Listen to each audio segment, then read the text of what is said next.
Que aí já tem o grupo.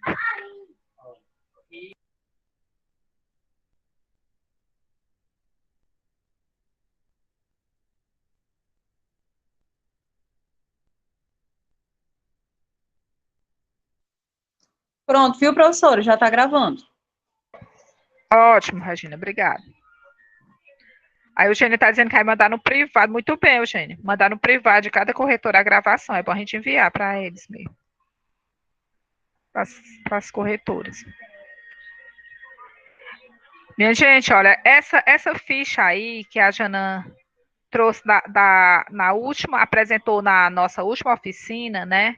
Que nós pegamos de um professor que ele dá aula para o cursinho. E nós achamos que ela era bem simples e ela ia ajudar muito no trabalho de vocês. Falar das competências do Enem, principalmente agora, os meninos do terceiro ano, que devem estar assistindo às aulas do Enem Mix, né? A gente ouve falar demais das competências. E parece que cada vez que a gente assiste uma aula sobre as competências, parece que nos vem um dado novo, né? Eu queria só reforçar cada competência, né? E dentro dessa ficha de acompanhamento da correção. E dizer para cada corretora, qualquer dúvida, vocês podem interagir, podem perguntar, porque nós queremos polir vocês da melhor forma possível para que vocês fiquem cada vez melhor. Porque o nosso objetivo não é só que vocês façam o trabalho de corretores. O nosso objetivo é que vocês consigam ser os melhores escritores de redação. Nosso objetivo é que vocês possam, assim, arrasar e possam ser cada vez melhores. Na verdade, são duas coisas integradas. Ao mesmo tempo que vocês fazem o trabalho de corretores, nós queremos trabalhar para que vocês fiquem cada vez melhores em redação. A competência 1, né? A competência 1, ela vem mais de encontro à gramática. É muito importante trabalhar os aspectos gramaticais, porque eu só vou conseguir escrever bem se eu souber acentuar, se eu souber pontuar, se eu souber fazer a concordância verbal, se eu souber fazer a concordância nominal, né? Tudo direitinho. Além dos aspectos gramaticais, essa competência 1 aqui vai exigir de você que você utilize a norma culta da língua. Você não vai poder utilizar expressões informais dentro da sua redação. Para a sua fala, para você falar, tudo bem. A gente fala de forma informal mesmo, a gente manda mensagem às vezes no Zap de forma informal, né? Mas na redação você vai ter que utilizar tudo corretamente, tudo concordando, né? Tudo bem direitinho, com as regras tudo em dias, para que a gente possa ter o 200 aí nessa competência 1, que diz assim, no 200 apresenta raros, né? Raros desvios gramaticais de registro, ortográficos ou nenhum desvio. Olha, qual é a grande sacada, o que é bom, que eu aprendi também nas aulas do Enem Mix com os professores de redação. Isso não quer dizer que você vai ter que ser perfeito na sua redação, não. Você vai poder dar uma deslizadazinha. Você só não vai poder estar repetindo demais aquele teu mesmo erro dentro de cada competência.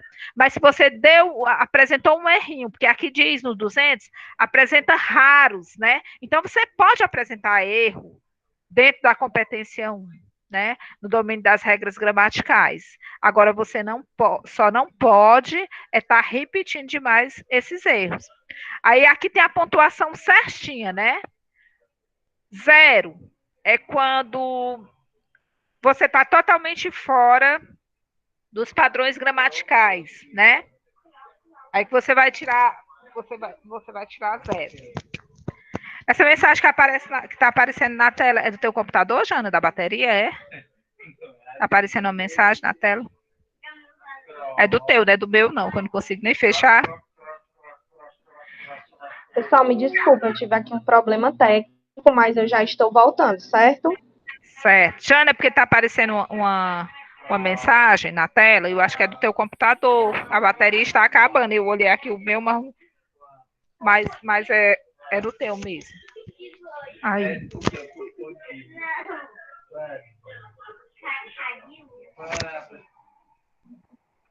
Já estou voltando, viu, Lúcia? Ok. Tem Minha gente, problema técnico aqui já que volta. continuando aí ainda na competência 1, 40, você vai dar nota, só assim reforçando, né? Todas as notas que você vai dar são múltiplos de 4. Então, você dá o quê? Você vai poder dar 0 se o texto estiver totalmente fora dos padrões gramaticais, né? Não tem nada que você vai aproveitar. Aí, depois, quais são as outras notas que você vai poder dar? Ó? Tudo múltiplo de 4, ó. 40, 80, 120, 160 e 200. Em cada competência você só vai poder dar essas notas, 40, 80, 120, 160 e 200, né?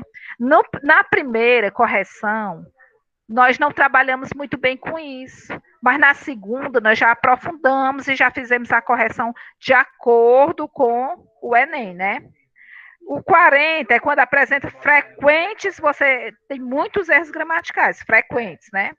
80 apresenta muitos desvios gramaticais, expressões populares e erros ortográficos. 120 apresenta alguns desvios gramaticais, expressões populares e erros ortográficos. 160 apresenta poucos, 160 já vai ser uma nota boa, poucos desvios gramaticais, poucas expressões populares e poucos erros ortográficos. Ok? Né, disse que a competência 1 é uma das mais difíceis, né? Mas eu assistindo umas aulas do Enem Mix, o professor falou que a competência mais difícil é a 2, né? E isso para mim também foi uma novidade, que eu não vi a 2 assim como a mais difícil. A competência 2 é a compreensão da proposta de redação. Aí ele disse que seria a mais difícil, por quê? Porque você tem que compreender muita coisa na competência 2. Você tem que entender o tema, né, do que está lhe pedindo para escrever. Esse tema do último concurso era um tema difícil, não era um tema fácil, mas por que a gente passou? Porque a gente está apostando que ele pode ser uma das possíveis, né, temáticas que vai cair no Enem, no próximo Enem, que vai ser realizado em janeiro, né, de 2021. Porque o ECA fez 30 anos nesse ano, e o Enem gosta muito desse tipo de temática. Então, na competência 2, você tem que entender o tema. Aí você vai ter que argumentar seu ponto de vista, vai ter que trazer os argumentos, né? E além disso, você vai ter que compreender a proposta dissertativa. Você vai ter que fazer um texto dissertativo. Então, segundo o professor do Enem Mix, essa competência 2 se torna muito mais difícil por causa de todas essas coisas que você vai ter que colocar. Você vai ter que falar do tema direitinho, você vai ter que argumentar, ter os argumentos, né? E você vai ter que fazer o texto dissertativo. Quando é que você vai tirar 200 na competência 2? Quando você apresenta tese e argumentos consistentes, utilizando-se de repertório interdisciplinar, ou seja, você tem argumentos de várias disciplinas, né? Você coloca argumentos não só de uma disciplina, mas você envolve outras disciplinas. 160 apresenta argumentação em favor da tese, mas sem repertório interdisciplinar. 120 apresenta ideias advindas do senso comum, ou seja, a sua tese não é muito bem estruturada. Ou apresenta tese de modo implícito, né? 80, baseia-se pelas ideias dos textos motivadores ou apenas disserta, mas não tem argumento. Aí você tira só um 80. 40, você tangencia o tema, você não especifica, você deixa ele muito ampliado, né? Sem colocar exatamente o que está se pedindo para você colocar, para você focar. E traz traços de outros gêneros textuais que não sejam dissertativo. Aí é só 40, o que é uma nota baixa, né? Aí vamos para a competência 3.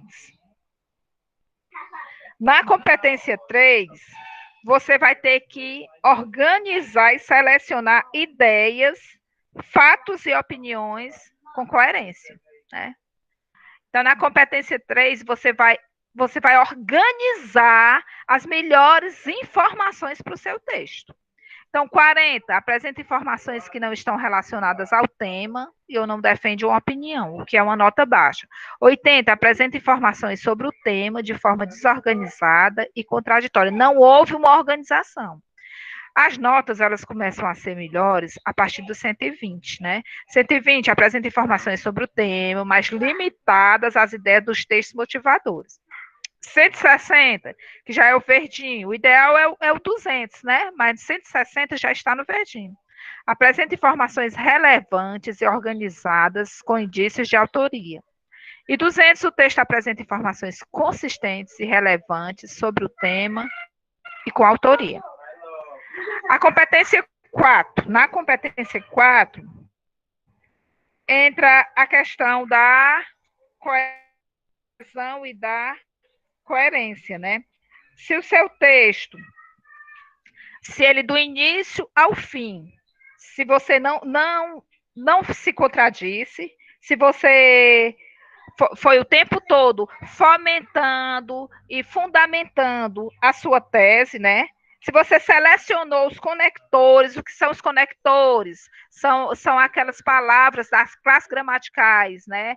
Pronomes, advérbios, que vão unir as conjunções que unem palavras ou que unem orações. E se você utilizou adequadamente e não repetiu, evitou repeti-los, né?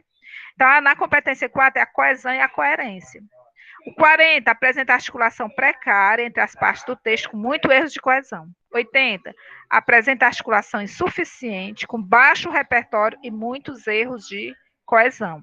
120 apresenta articulação mediana, com pouco repertório e poucos erros de coesão. Nessa parte aqui também entra a questão da gente não estar repetindo palavras, que é aí que você vai trocar as palavras, né? Você vai trocar ou por pronomes, ou por palavras que sejam sinônimas. Aí vai mostrar que você tem um repertório vasto nessa competência. 160 apresenta articulação adequada, com bom repertório e raros erros de coesão. 200 apresenta articulação excelente, com ótimo repertório e raríssimo erro de correção. E nós vamos para a competência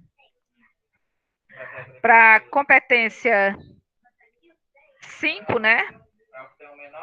Que é a competência que nós temos mais dificuldades na escola. E por que essa competência seria a de mais dificuldades dentro da escola? Está bem claro, minha gente, falta, a maioria dos alunos, falta leitura.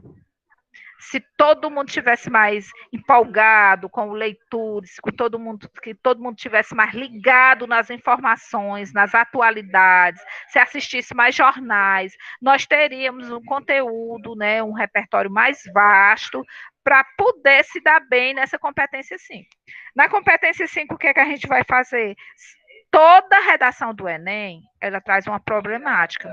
E o Enem, ele exige que na conclusão a gente apresente propostas de soluções para essa problemática, né?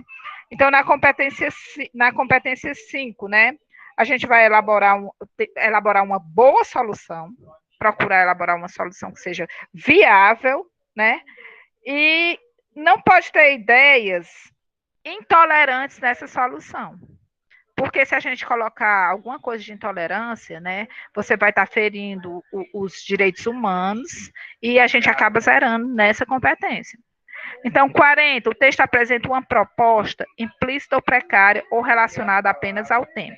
Quem está no terceiro ano, a professora Flaviane vem trabalhando essa questão da competência 5, da conclusão nos últimos dias, né? A apresentação das demandas de solução, com as devidas instituições, né? Os agentes que vão estar solucionando, a gente tem que ir explicitando como se é a família que vai solucionar, o que é que a família vai fazer, você vai especificar, né? Se é o governo, em que é que o governo vai atuar.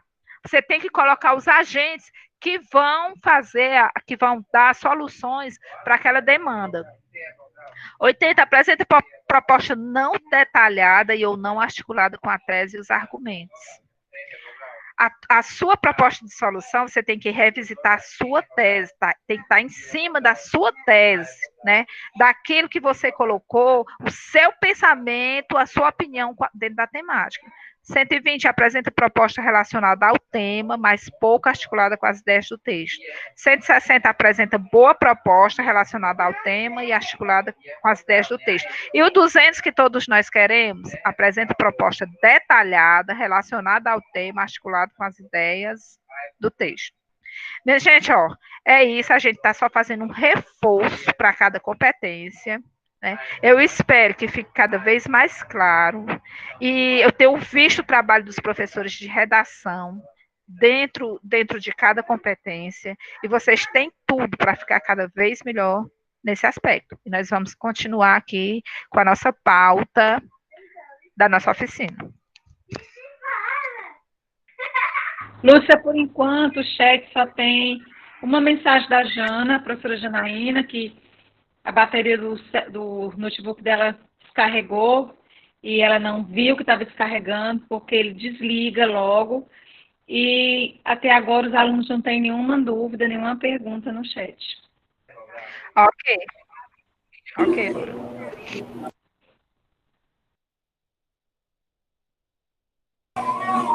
Agora nós vamos ter um momento com a professora Eugênia.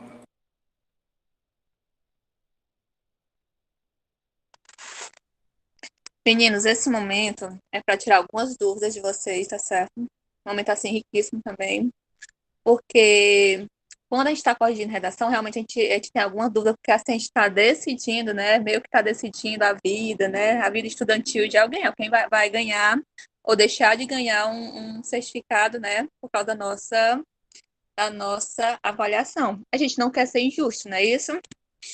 Bom, a maioria das dúvidas que mandaram para mim, ela se resume à competência 4 e à competência 5.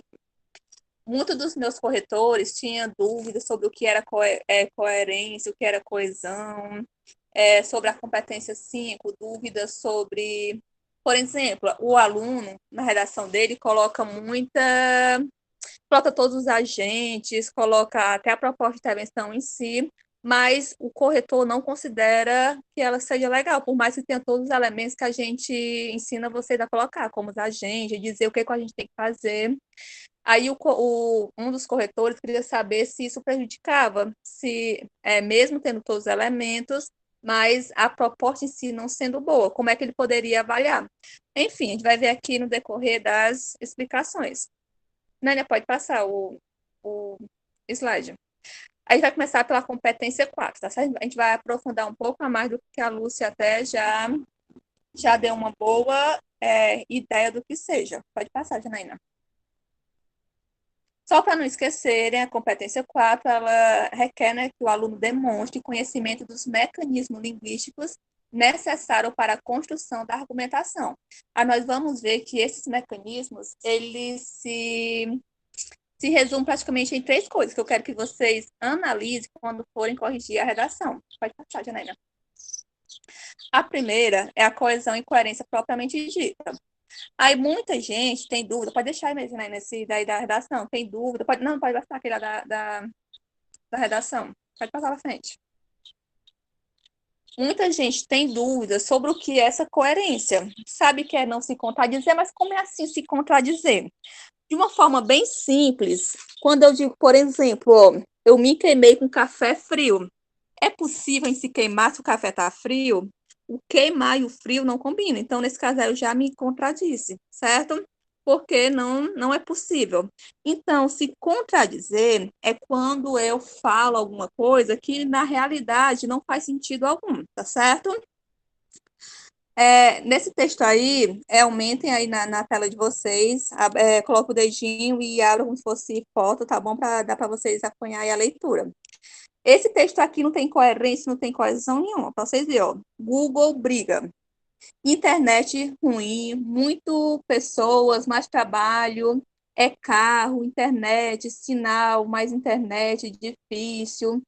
Pego lá, homem, faço bons, brigo, não internet, feriado, só não no Google, computador, demora, posso não, só brigo, difícil, muito bom. Vocês não terminar de ler, vocês já estão vendo que não faz sentido nenhum que a pessoa colocou. Na cabeça dele faz sentido, mas para quem está corrigindo, para quem está lendo o texto, não faz sentido nenhum. Então, esse texto aqui não tem coerência nenhuma, ou seja, não tem sentido algum.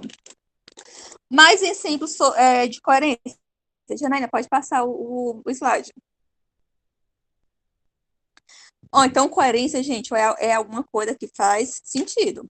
Coerência é contrário de incoerência. Quando eu sou incoerente, eu me contradigo com as coisas. Seja uma contradição de algo que não faça sentido, que esteja na cara que não faz sentido, seja uma contradição com algo que não pode ser real. Esse texto aí que eu acabei de ler o início dele, na realidade, ele não faz sentido algum, tá certo? Então, o que é contradição? Pode ser também uma fala oposta ao que se disseram anteriormente, ou então um texto com total falta de lógica. Vou dar aqui um exemplo que poderia ter numa redação de vocês sobre o tema do ECA, o ECA dos 30 anos do ECA, do Estatuto da Criança e Adolescente. Se o aluno colocar assim, o ECA é um projeto de sucesso que trouxe muitos benefícios para as crianças e jovens, mas, infelizmente, a maioria destes, crianças e jovens, tem sofrido bastante com a falta de direitos. Olha o que a pessoa escreveu. O ECA é um projeto de sucesso. Se é de sucesso, isso deveria refletir na vida das crianças, e dos adolescentes. Mas na frente ele pega e coloca que a maioria das crianças e dos jovens tem sofrido bastante com a falta de direito. No caso aí ele já se contradisse. Por quê? Porque, no caso, o ECA é onde tem os direitos. Então, não é que os jovens e os adolescentes estejam sofrendo com a falta de direitos. Para ele poder ter coerência nesse texto, ele poderia ter dito que as crianças e os jovens estão sofrendo porque os seus direitos não estão sendo cumpridos. Mas não porque tem falta deles. Está entendendo? Então, esse é um exemplo de coerência. Eu queria saber se vocês compreenderam o que é coerência para poder partir para a coesão. Eu deveria explicar novamente, com mais calma, de um outro jeito. A Letícia disse que sim. Lembrando que aqui esse momento é tirar dúvida, gente. E muita gente tinha dúvida sobre o que era coerência.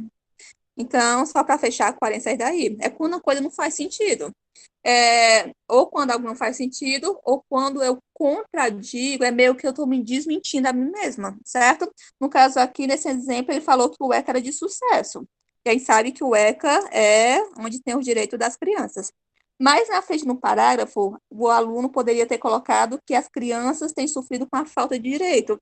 Então, ele se contradisse, certo? Ele desmentiu tudo que ele tinha falado antes, que o ECA era de sucesso, mas as crianças estão com falta de direito. Então, não faz sentido, tá certo?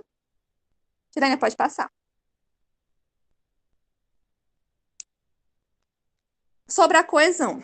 Um texto mal organizado, com partes relacionadas ao tema, mas que não se relacionam entre si, é tão prejudicial à compreensão quanto um texto incompleto pela metade inacabado.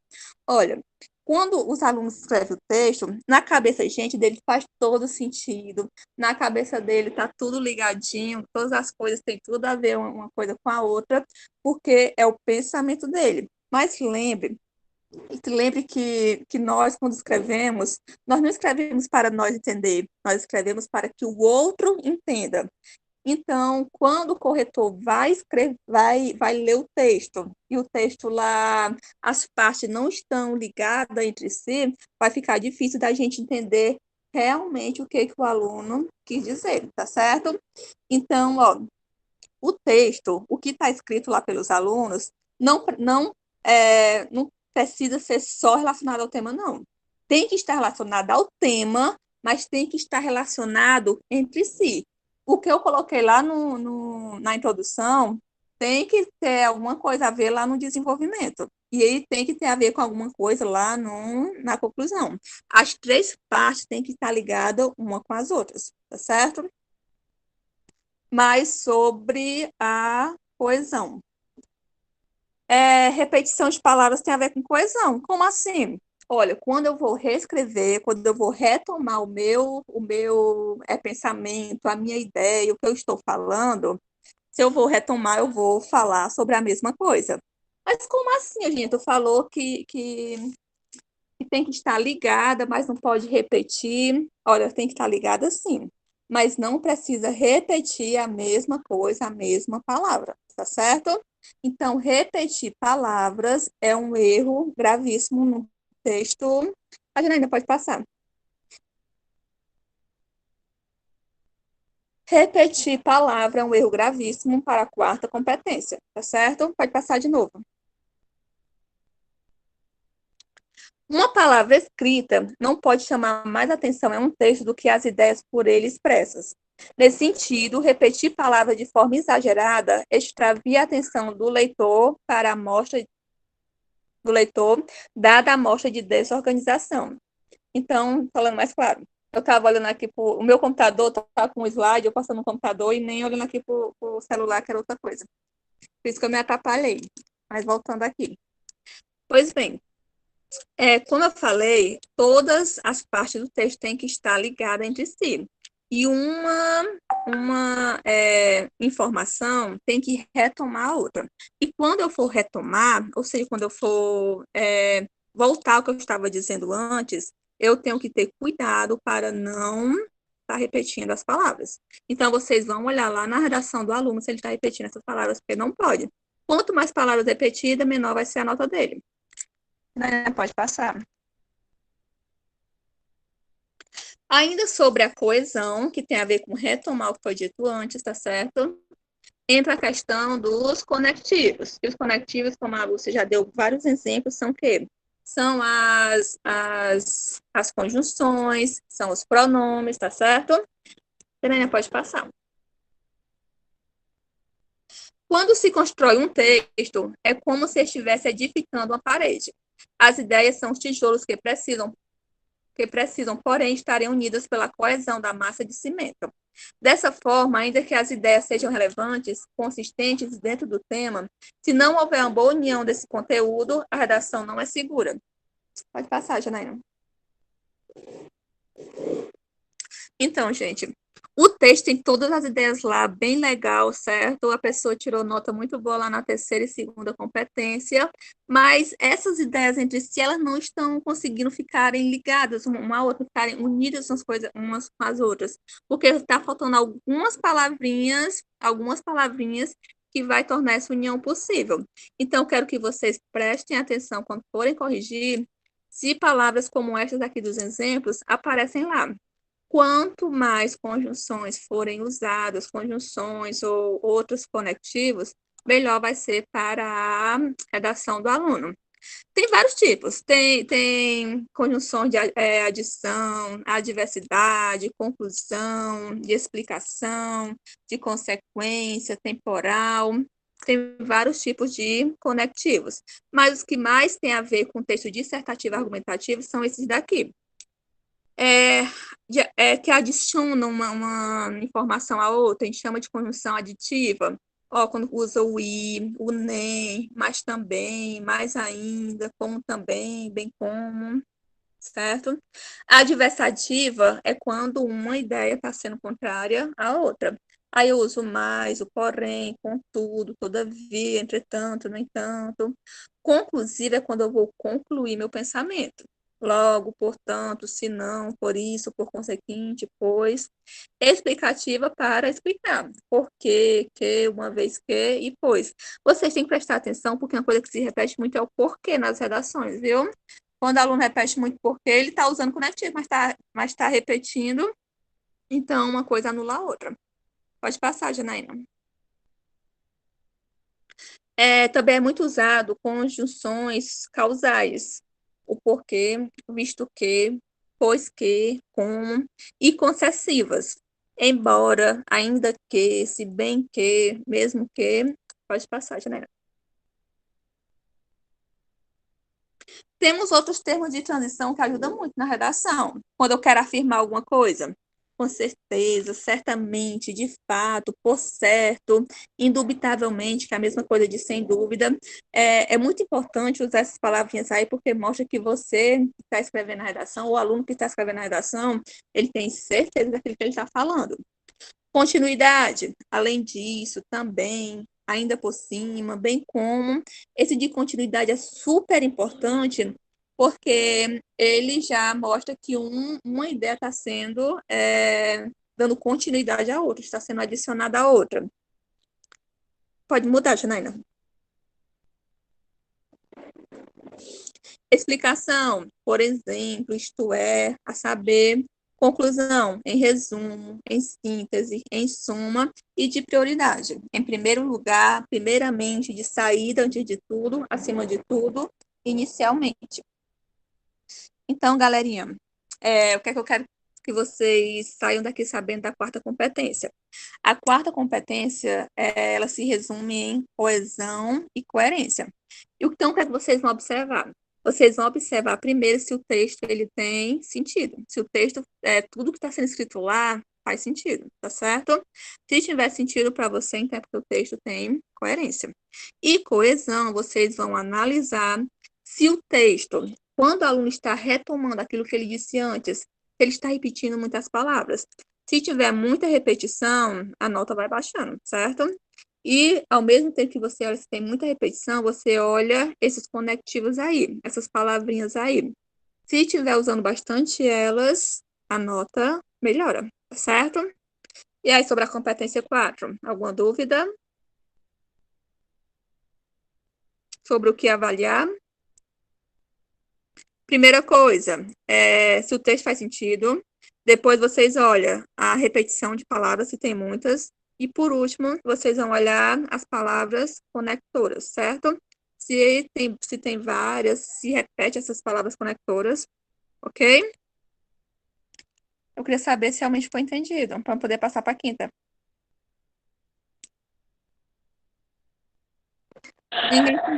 Eugênia, Oi. o chat não tem nenhuma pergunta, só a Leandra que está com um probleminha, porque tem que viajar, está muito preocupada em não poder assistir a aula toda. Mas dúvida nenhuma anotada aqui. Ok. Leandro, acho que a gente vai terminar bem rapidinho. Eu já estou terminando aqui a explicação.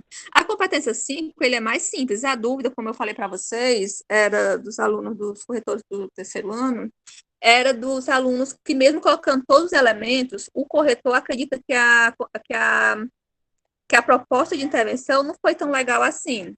Então, pode mudar, Janaína. Pode mudar também a outra. A competência 5, ela diz o seguinte, que o aluno deve elaborar a proposta de intervenção para o problema abordado, respeitando os direitos humanos. Então, o que é que você vai avaliar? Você vai avaliar essa proposta de intervenção propriamente dita, se ela é boa, se ela é mediana, se ela é ruim, ou se ela é péssima, ou se não tem nenhuma, tá certo? E prestar atenção se está respeitando os direitos humanos, porque não respeitar os direitos humanos é um dos quesitos para zerar a redação, tá certo? Pode passar, Janaína. Então, professora Eugênia, como é que eu vou avaliar essa proposta de intervenção? Gente, ó, avaliar, a própria palavra avaliar, está implícito que é o nosso juízo de valor em cima daquilo que a gente está observando. Então, é a sua avaliação, certo? Não precisa ter medo, não precisa ter insegurança, não, porque nós relacionamos vocês, porque a gente acredita que vocês são os melhores corretores. A gente acredita que vocês têm uma criticidade muito boa e capaz de fazer esta avaliação, capaz de dar o juízo de valor de vocês, tá certo? Então, assim, não tenha medo. Se você acha que não tá legal, é porque não tá legal, tá certo? A gente sabe que você tem conhecimento suficiente para avaliar o que é bom ou o que é ruim. Então, ó, só para reforçar aqui, ó, 200 pontos é quando o aluno elabora, você acha que ele elaborou muito bem a proposta de intervenção social de modo detalhado. Então, ó, se a proposta de intervenção ela tem o agente, ela diz como é que vai ser feita, tá certo? E principalmente, não esqueça, eu vejo muito aluno esquecendo, mostrando como é que essa proposta de intervenção vai realmente resolver o problema. Isso é muito importante, tá certo? Então, se está detalhada e se você considera que esta proposta de intervenção ela está articulada com aquele problema que está lá no desenvolvimento, então você vai dar 200 pontos. Agora, ele elaborou não muito bem, elaborou só bem, certo? Também não está tão detalhado assim. Está articulado e tudo com o problema, mas você achou que não estava assim espetacular, então você vai dar só 160. 120 é para uma proposta que é mediana, algo que pode ser executável e tudo, mas que também não é nada assim demais, certo? Nada que chame assim muita atenção. Então vai ganhar 120 pontos. Lembrando que todas essas daí, tá certo? Tem que estar relacionada com o que foi dito anteriormente.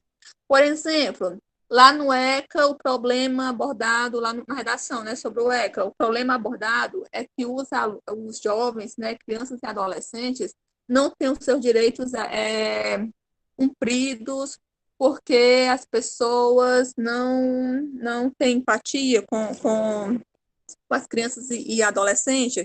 Aí você vai ter que elaborar uma proposta de intervenção lá na conclusão relacionada com essa falta de empatia. O que é que a gente vai fazer para que as pessoas tenham mais consciência para se sensibilizar com a questão das crianças e adolescentes? É fazer propaganda na televisão para chamar atenção, é fazer palestras nas escolas e chamar pais, chamar responsáveis. Ou seja, a proposta de intervenção tem que estar articulada com o problema que você citou lá no seu desenvolvimento. 80 pontos é quando a proposta de intervenção é insuficiente. Como assim insuficiente? A proposta não dá para ser colocada em prática. No entanto, ela está relacionada com o tema. Por exemplo, eu digo que os pais têm que ser conscientizados do problema da falta de direito das crianças. Se eu falo só que ele tem que ser conscientizado, mas não digo como é que vai acontecer essa conscientização, então a proposta é insuficiente, porque ninguém se conscientiza sozinho. Então, no caso aqui, seria 80 pontos. 40 pontos é quando elaboram a proposta de intervenção, até existe a proposta de intervenção, mas não tem muita, aliás, tem nada a ver lá com o que foi citado antes, tá certo? Ele colocou lá uma solução, mas essa solução não tem nada a ver lá com o texto, então é 40 pontos. E 0 é quando não apresenta proposta de intervenção nenhuma. Então, em relação à dúvida do corretor, talvez seja até alguma de vocês, eu só digo o seguinte: confiem em vocês mesmos, porque nós confiamos em vocês. A gente sabe quando vocês avaliam se a proposta de intervenção é boa ou não. Vocês só têm que tomar muito cuidado, prestar muita atenção se essa proposta de intervenção está ou não relacionada com o problema, tá certo? Então, é isso.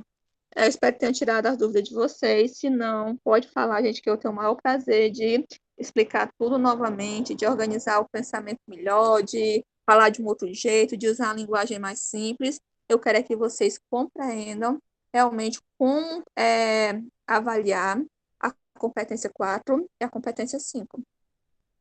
Professores também, se achar que faltou alguma coisa, que os meninos poderiam ter alguma dúvida e não ter perguntado, pode perguntar. Eugênia, eu não sei se os meninos têm alguma dúvida, né, mas pelo menos, eu achei ótimo.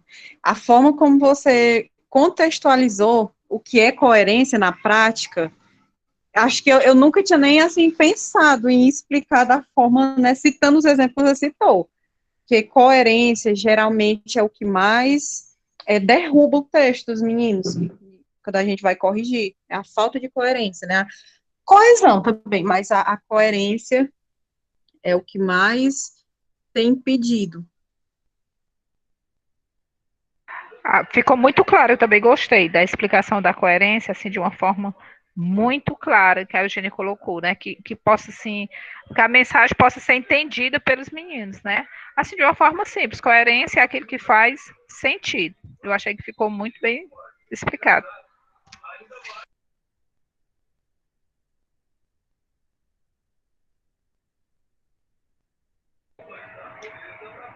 Bom, minha gente, se não tem dúvida aí, vamos dar sequência, né, Jana? Aí agora a gente vem com a Flavinha, depois a Regina, né? Isso mesmo. Agora nós vamos ter introdução e tese com a professora Flavinha. Regina, apresenta o slide, por favor. Você quer que eu apresente aqui, né? Isso. Pois, deixa eu aqui colocar somente. A Letícia colocou aqui no chat, Eugênia. Tia Eugênia arrasa como sempre, né? E a gente já leu que ela colocou aqui o coraçãozinho.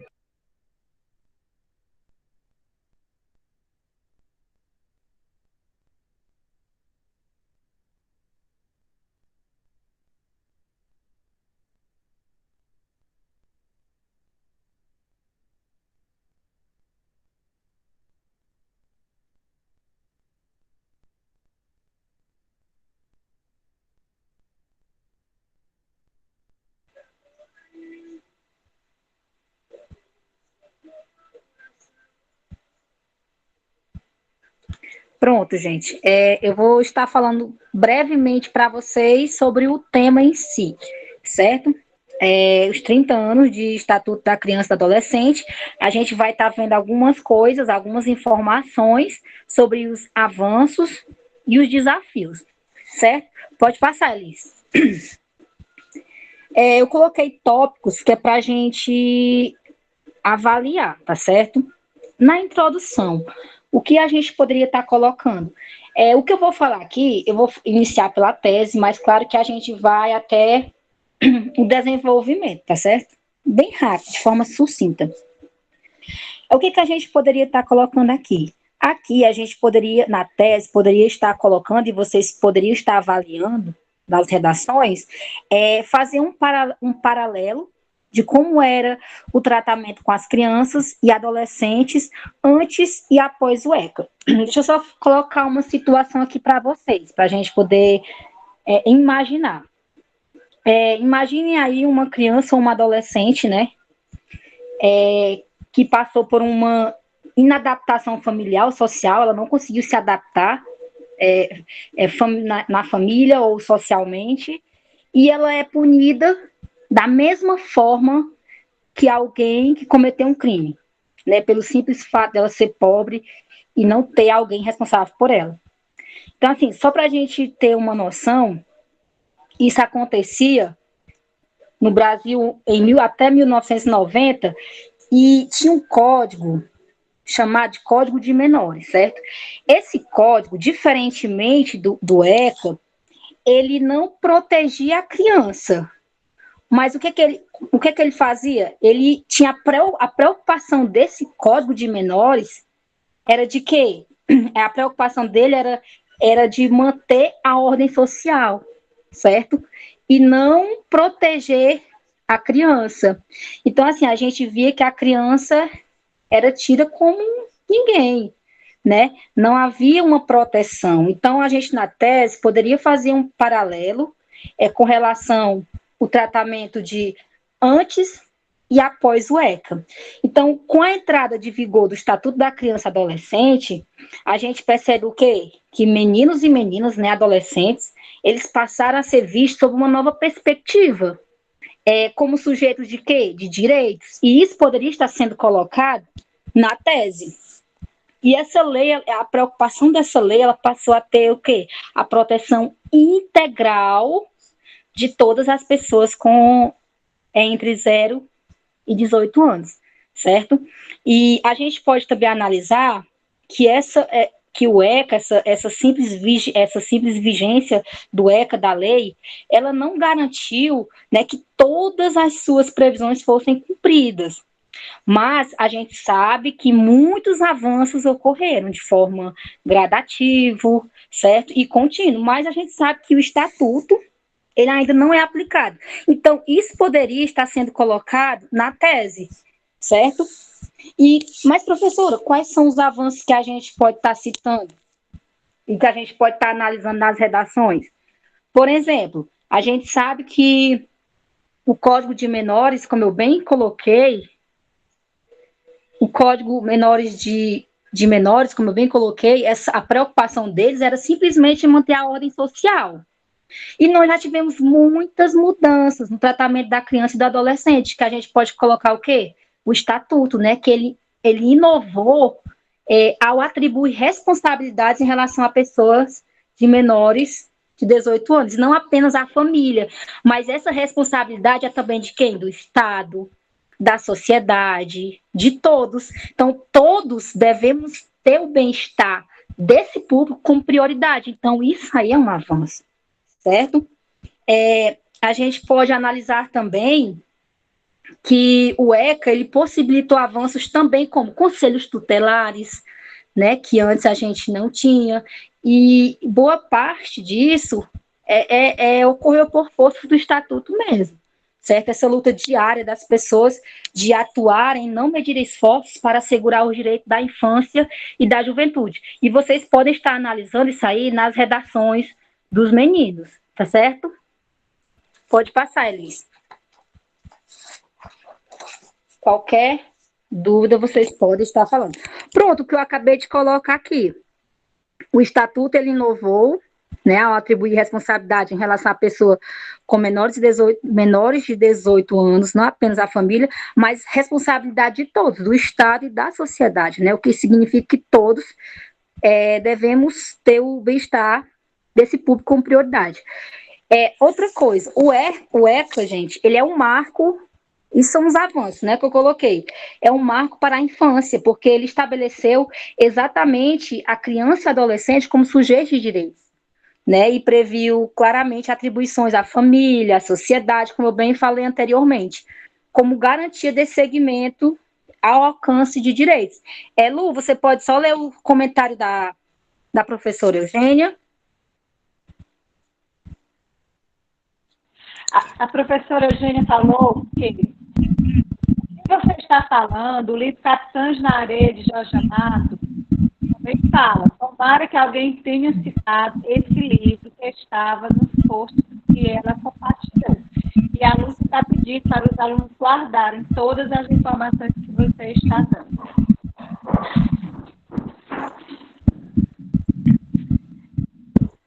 Ótimo.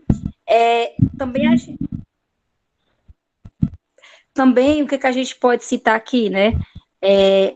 O ECA também foi importante, né, para a criação de instituições, de movimentos democráticos. Nós temos os conceitos tutelares, né, compostos por representantes da sociedade, né, que passaram a estabelecer, né, as políticas básicas especiais para a infância e adolescentes. Então, tudo isso foram avanços que vocês podem estar analisando nas redações. Também avanço nas políticas públicas, atribuindo ao Estado indelegável e inadiável de assegurar o mínimo existencial para aqueles que têm confiado o futuro da nação, que são os jovens e adolescentes. Para falar a verdade, eu acho que um dos maiores avanços que teve durante esses 30 anos onde a população infanto-juvenil, eles passaram a ser reconhecidos como sujeitos de direitos e não mais como meros objetos como antes eram vistos, e pela intervenção da família, da sociedade ou do Estado. Eu acho que esse sim foi o maior avanço. Claro que a gente tem muitos entraves, né, e desafios pela frente, mas a gente teve avanços significativos. Pode passar, Elis. Pronto. Uma das maiores conquistas desses 30 anos foi a efetiva implementação dos conselheiros tutelares, né, como eu já tinha bem falado, como órgãos de proteção dos direitos das crianças e adolescentes. E, por último, o reconhecimento de que estamos falando de sujeitos de direito, e não mais como objetos. Então, eu posso dizer que o maior avanço, eu, Flávia, acredito que o nosso maior avanço foi esse reconhecimento de direito das crianças e dos adolescentes. Mas nós não tivemos só avanços, né? Então, a gente pode estar vendo aí também os entraves, que é o que vocês podem estar analisando nas redações dos meninos, certo? Pode passar, Elis.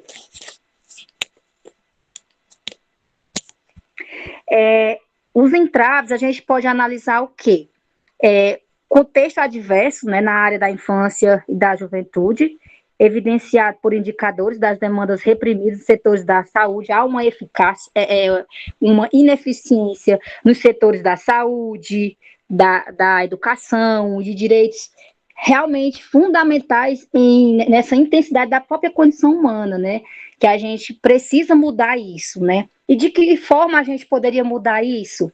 Porque, assim, gente, infelizmente, ainda hoje, né, com 30 anos de Estatuto da Criança e Adolescente, a gente ainda encontra esses entraves.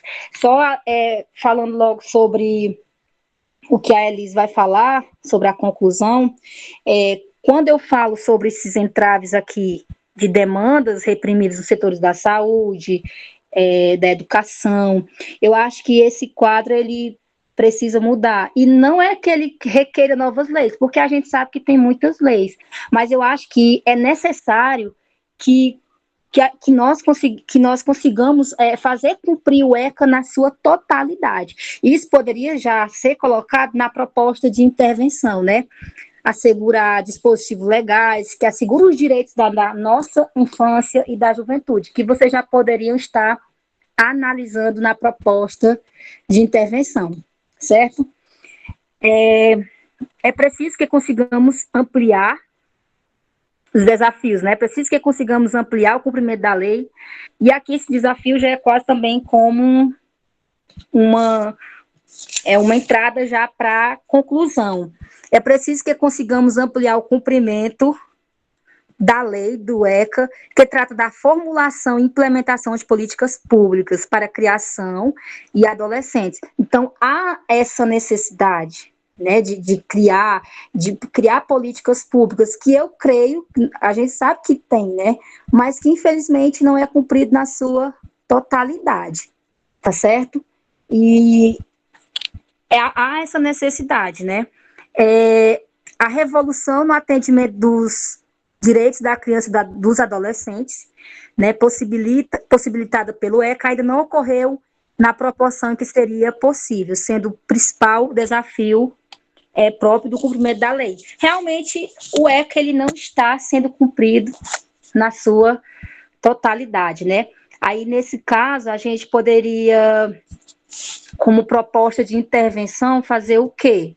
Nesse sentido, eu acredito que o Ministério Público, isso é uma visão minha, né? Eu acho que ele tem uma responsabilidade diferenciada. Então, eu acho que quem deve assegurar é um dos que deve também assegurar o exercício desses direitos da população, né? Atuando na sua esfera administrativa, enfim, certo?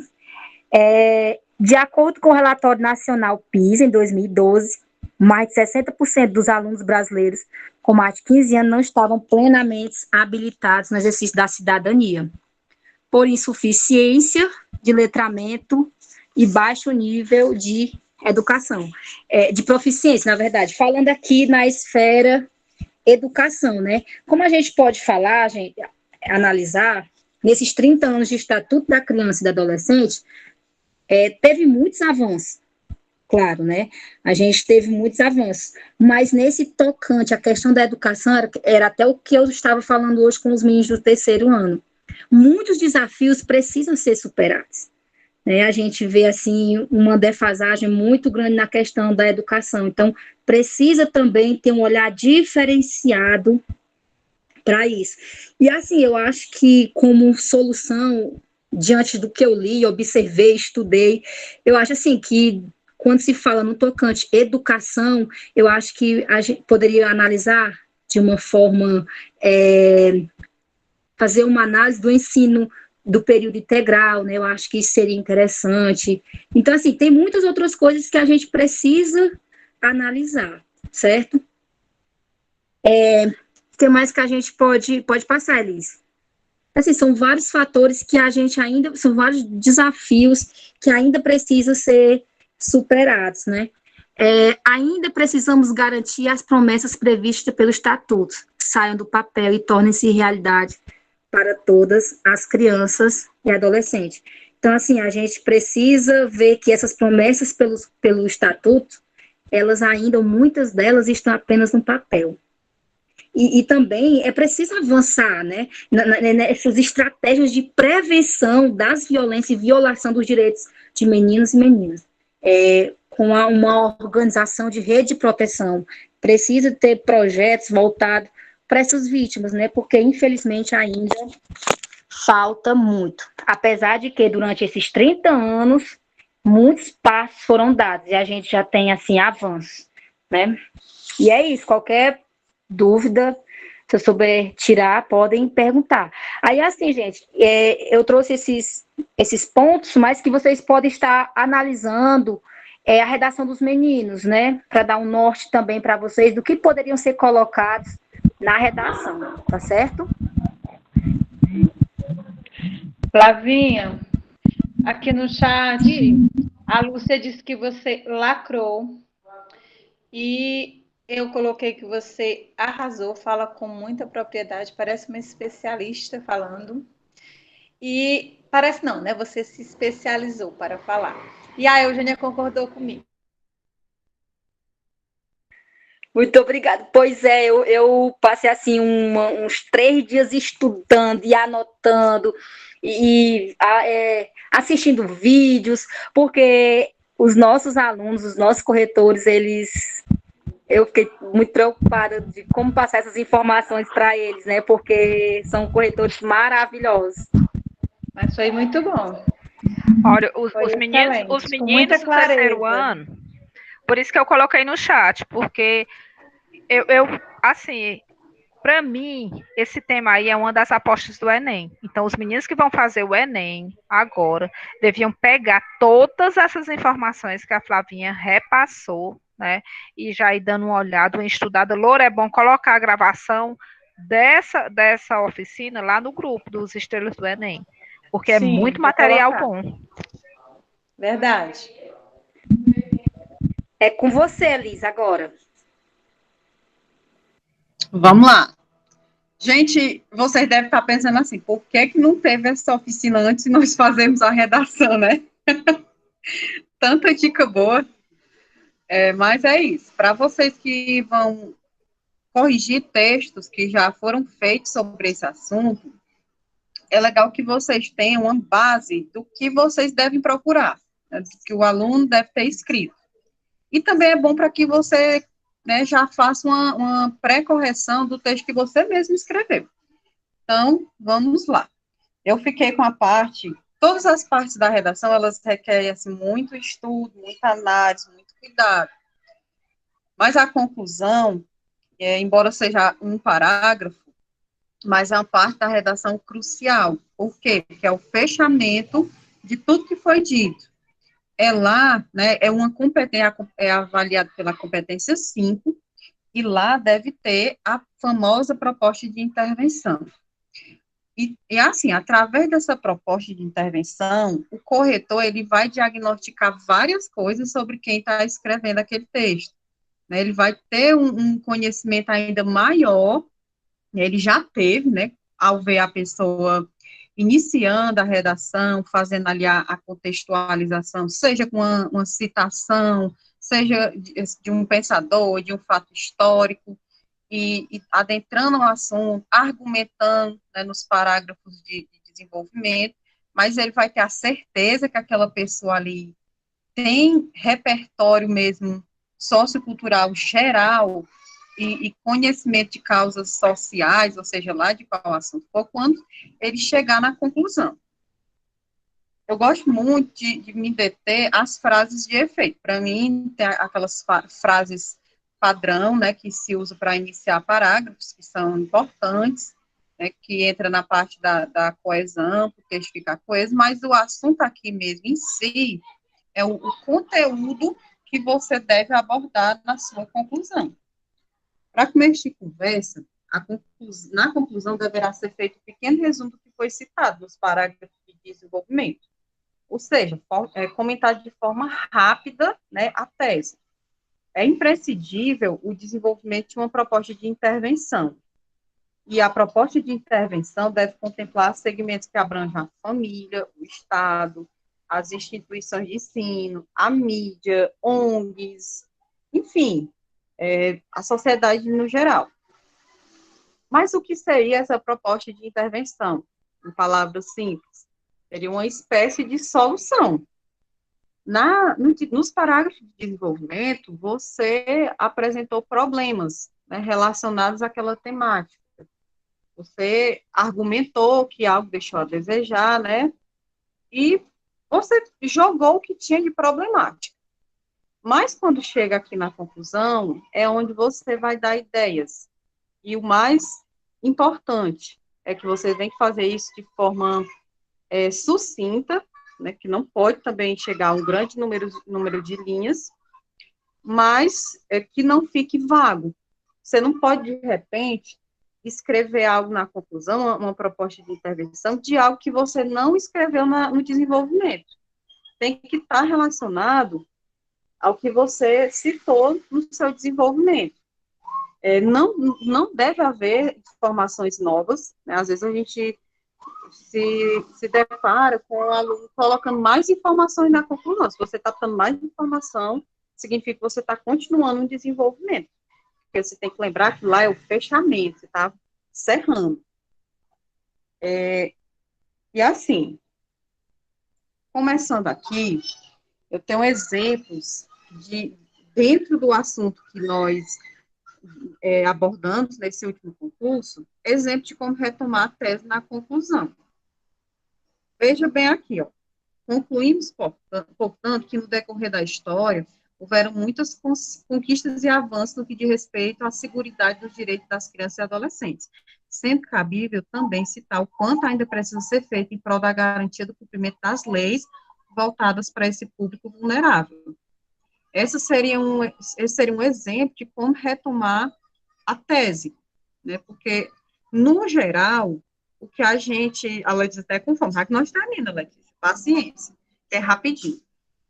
Porque, no geral, quando nós chegamos aqui na conclusão, é isso que a gente quer dizer que, em relação ao que era no passado, melhorou bastante, mas que deixa muito a desejar, por conta de fatos que vocês provavelmente citaram no desenvolvimento. Deixe claro quem é que vai agir de que maneira, certo? É importante que seja rápido, não precisa de muito detalhe do como vai agir, mas é preciso que se diga quem e como. Um dos agentes que toda conclusão, né, quase toda conclusão cabe esse agente é o Estado. O Estado sempre vai ser responsabilizado por algo. Aqui nesse exemplo, cabe ao Estado botar em prática as leis já existentes, aumentando também os investimentos em ampliação de escolas com atividades extracurriculares, para que atraia cada vez mais esses jovens. Aqui eu citei 2 agentes, o Estado e uma instituição de ensino. Eu não posso dizer que o Estado deve criar mais leis, porque as leis já existem, às vezes elas não são cumpridas com eficiência. Outro exemplo, fica a cargo do governo federal fiscalizar com mais rigor casos de maltratos a menores, promover juntamente com o Conselho Tutelar palestras educativas, visando o melhor diálogo entre pais e filhos, punir os agressores desse crime e implantar em hospitais e no Sistema Único de Saúde, o SUS, um setor psiquiátrico exclusivamente voltado a essas crianças que tiveram sua infância interrompida por violência, e assim trazer de volta a autoestima e o sonho de uma vida e um futuro promissor. Nesse exemplo, nós citamos mais uma vez o governo, citamos um Conselho Tutelar, né, através de palestras, de fiscalização, os órgãos, as instituições da saúde, né, envolvemos mais agentes aqui. Outro exemplo, no caso aqui, é um que cita que o governo, junto com o Ministério da Educação, deve promover palestras educacionais em escolas de ensino fundamental e médio, com o objetivo de incentivar esses a não cometerem crimes, no caso, né, de estar sendo citado algo nessa esfera da criminalidade. E, por último, a gente pode citar um exemplo onde está sendo mencionado um outro agente muito importante, que é a mídia. É de suma importância que a mídia, recorrendo às novelas e seriados que possuem maior alcance de pessoas, retrate a temática e como funciona o sistema de denúncias, com o efeito de incentivar a sociedade a denunciar e não agir contra a lei. Aqui, além de eu ter envolvido a mídia, eu citei a sociedade no geral. Então, gente, o que é que eu quero dizer com isso? Que na conclusão eu preciso interligar esses agentes de forma coerente, né, que um complemente a ação do outro. Lembrando também que é importante que eu coloque ações, né, e agentes voltados para a problemática que eu citei na minha conclusão, aliás, meu desenvolvimento. Se eu falei de criminalidade, aí eu vou poder citar algo voltado para o incentivo a não cometer crimes, é violência sexual, eu vou botar coisas voltadas para isso, abandono de incapaz, algo voltado que comente rapidamente isso, né? Tendo em vista que eu não posso escrever demais, né? Não posso fazer um parágrafo grande demais, ok? E é isso.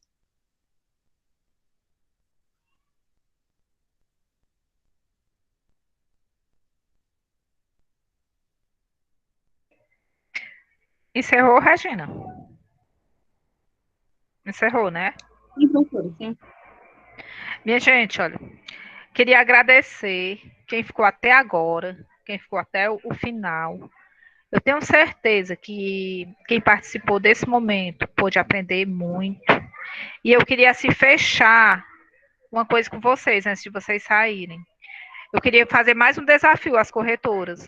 Nós vamos ter que fazer essa correção agora mais rápida, viu, Lê? Eu também estou com fome, mas só um instantinho. Mais rápida do que as outras. Eu queria e sei que vocês vão dar conta da gente fazer essas correções no máximo até o dia 3 de dezembro. Por quê? Porque o ano está terminando. E aí nós vamos ter que sistematizar tudo isso, dar os resultados. Aí eu queria que vocês marcassem essa data, viu? 3 de dezembro, no máximo, para a gente encerrar essas correções. Assim, muito obrigado, muito. Oh, a Letícia está dizendo que faz em um dia. Olha aí, rapaz. Não estou dizendo? E eu sei que fazem mesmo. Aí pedi às professoras para repassarem logo as redações para as meninas. Assim, agradecer o show que cada professora deu, né? Agradecer a Janaína que abriu a reunião, se encarregou dos vídeos, né?